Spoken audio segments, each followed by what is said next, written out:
Hi guys, is Melissa hier so, captain van Veldre Vroue Cricket. Um, ons is nou al saam met die boys van die eerste game af, regdeur tot by St. Helena Bay se game. So ons is hulle grootste supporters. Die vroumenspelers is al ewig op die veld en dit is hoe ons dit wil hê. Dit is hoe die boys dit waardeer. Maar wat vir my die beste van alles is die klub wat vir hulle support.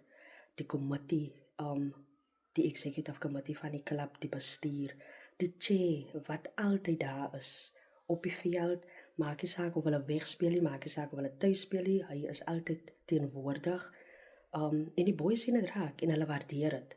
En hy gee vir hulle motivation om te speel soos hulle gespeel het, om te maak dat hulle in die finals gekom het, soos hulle nou in die finals is.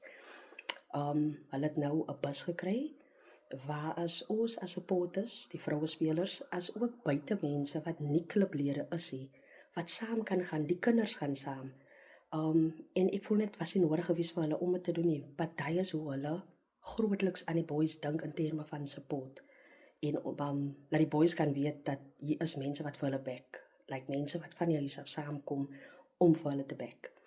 En ek dink dit is net, het is soveel liefde wat van bestuur af deurgaan na die spelers toe. Net om vir die spelers te laat weet soos, julle het altyd iemand man in julle kone. En as kaptein van die vrouespelers, ek waardeer dit opreg 100% en ek is seker die kaptein van die boys waardeer dit 100% opreg ook. En ja, al wat ek net kan sê is guys, sterkte vir die naweek op Vredendal. Ek is definitief saam, ek is by. En ja, ons maak net gou die game ons en ook. En ons defend ons title vir die champs wat ons is. As club, as boys en as vroumense. Dankie boys.